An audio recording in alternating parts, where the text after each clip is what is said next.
Hey guys, it's David Moorfield from Fluffy Shot Me Photography, and I also run basicbitcoinstrategy.com.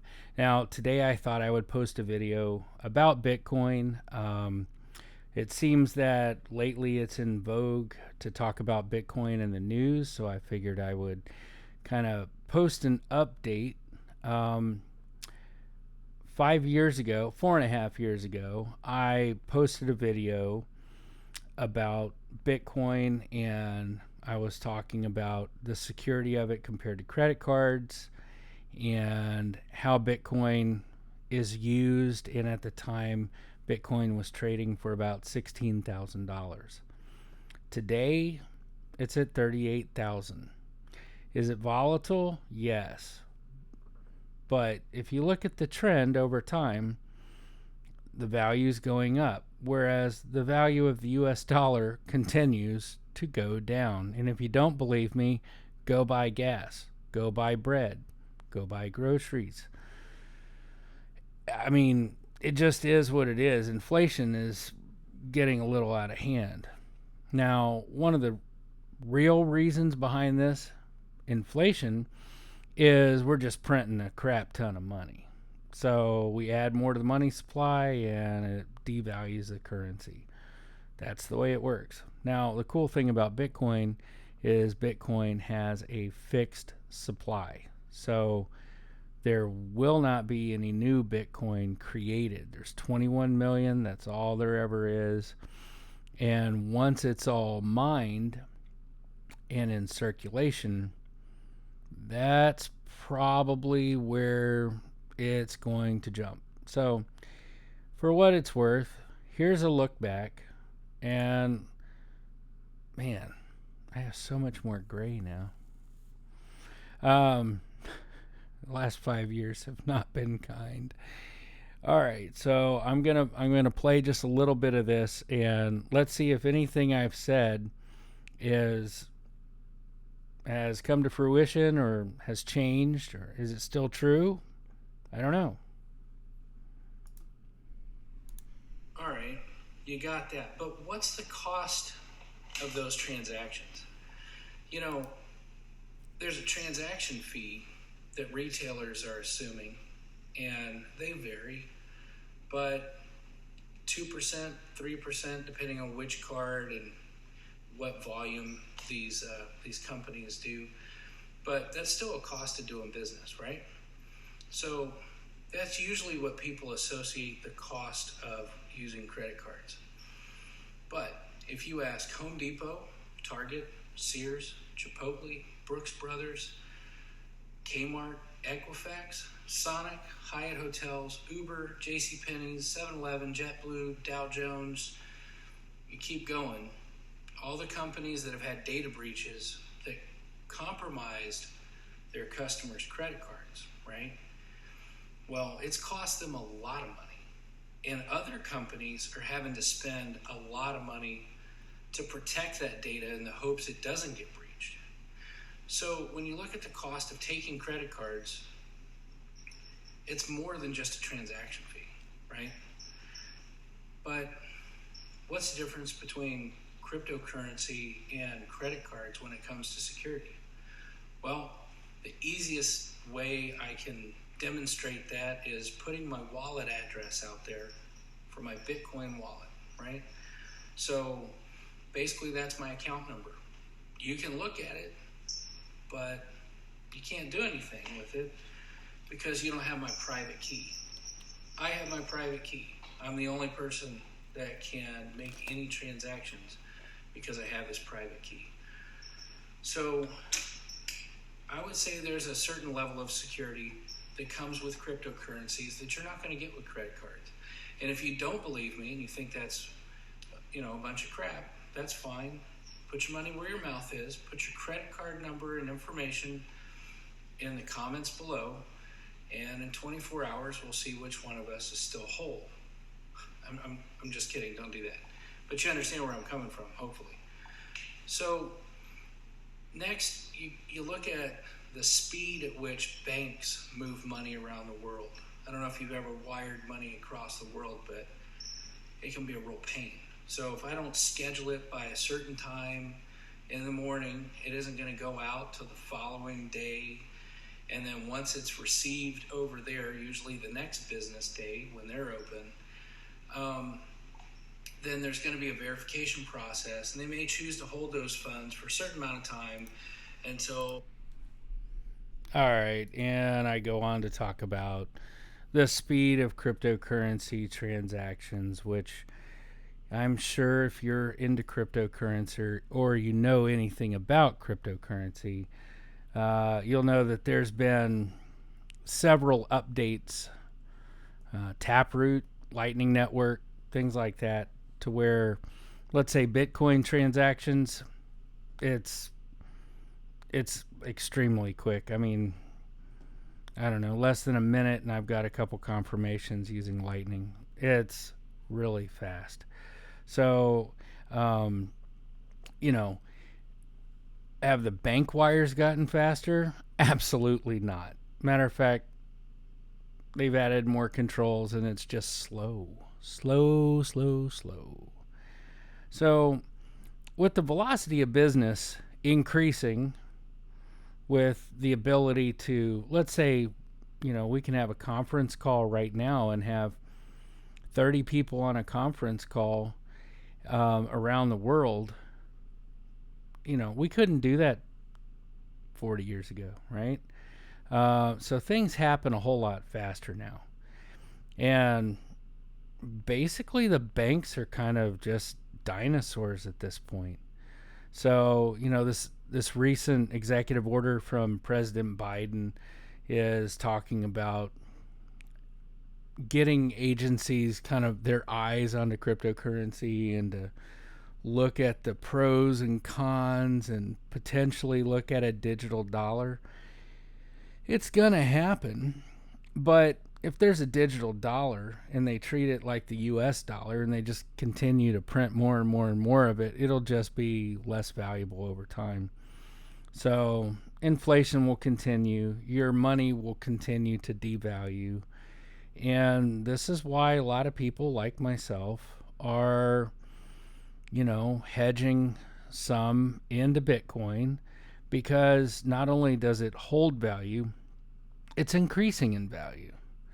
And so, my general challenge to my friends is don't go out and buy a bunch of Bitcoin because you don't really understand it. You know, I think it's better and it's healthier to dollar cost average into Bitcoin. It is very volatile.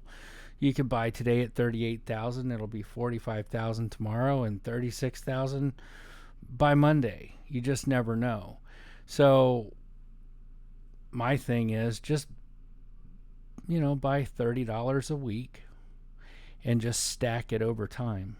Now, I'm not here to talk about how much Bitcoin I've stacked or whatever, because that doesn't really matter. The point is, over the course of time, as it appreciates and as you've put some away on a regular schedule, you'll be really surprised at how quickly that'll compound. And so, maybe in 30 years, I don't have to live on Social Security, which probably won't exist by the time I'm ready to retire, because leave it to government to screw it up, right? So inflation's not new. High gas prices aren't new. They're new for this. I mean, they started really going up during this administration. That's another video. But what I'm getting at is the dollar has dropped in value from 5 years ago. Bitcoin has increased in value from 5 years ago. So for those 124 people that actually watched my video 5 years ago, thank you. For those that still don't care, that's cool. I might make another video in 5 years to see if what I said 5 years ago still remains true then. But I don't know what else you need other than, if you're waiting on the mass media to tell you when to jump into Bitcoin, that'll be too late. And, some would argue, oh, well, it's at 38,000. It's been as high as 60. It's too late for me to get in. No, it's not. Don't listen to that. That's crazy. Because there's only 21 million Bitcoin that will ever be. And when Bitcoin has all been mined, the only way that you'll be able to buy some is if somebody's selling some. So, we'll see what happens once it's all mined, but I would say, yeah, it's going to be scarce. And scarcity drives price, especially as demand increases. So, hey, maybe I'm wrong, but if I am, I haven't put my life savings into it. But if I'm right, it'll work out. So, not here to give financial advice, but just saying, name something that is not going towards digital. We used to buy records, 8-tracks, tapes, CDs. Now we just download it. We used to rent movies at the grocery store or Blockbuster. Blockbuster is gone. Netflix killed them because they offered a digital solution. Sears and Roebuck catalog used to be huge. Sears, they screwed up. They didn't go digital fast enough. Amazon was a no-name company in '99. Now everybody orders from Amazon. So there's just so many examples of everything's pushing to digital. If you don't like it, that's cool. But at a certain point, I think people have to surrender to the idea that money's going digital. Credit cards are not secure. They'll get skimmed at the gas pump in a heartbeat. It happens all the time. Yes, you can get another credit card, but it's a real pain. But you can't skim my Bitcoin address. You can't skim any of that without my recovery seed, without my private keys. That's where the security is. And if people learn how to self-custody correctly, then they'll be extremely more well off than they are with credit cards and debit cards and using banks. So, anyway, just my opinions. Kind of fun to look back and see what I was saying 5 years ago and see if it's still true. And yep, still true. So one of these days when, a powerhouse like Home Depot realizes that they're spending millions of dollars in credit card fees when the transaction fees could be put on the customer using cryptocurrency, they could add millions to their bottom line. I don't think it'll take much for them to say, maybe we should do that. Everybody's running around with crypto wallets on their phones now. They could just pay using Litecoin, Bitcoin, Ethereum. No, probably not Ethereum. Gas fees are really high. Come on, Vitalik, you got to sort that out. But, with Taproot on Bitcoin, using Lightning, it's so fast and cheap to use Bitcoin. It's extremely fast. It's only a matter of time before that's a preferred currency. Change is hard for people. But most people that I talk to about cryptocurrency that are older than 45 years old have a very hard time understanding what it is, number one, how it has any value, number two, and three, how to ever use it. But those under 30, they get it. And as they get a little older, we're going to see this be adopted. I have no doubt. And there's some world events going on right now that may actually push adoption a whole lot faster. So, just my thoughts. Not financial advice, but just my opinions. Anyway, thanks for watching. Maybe I can get more than 124 views over the next 5 years when I make another look back video.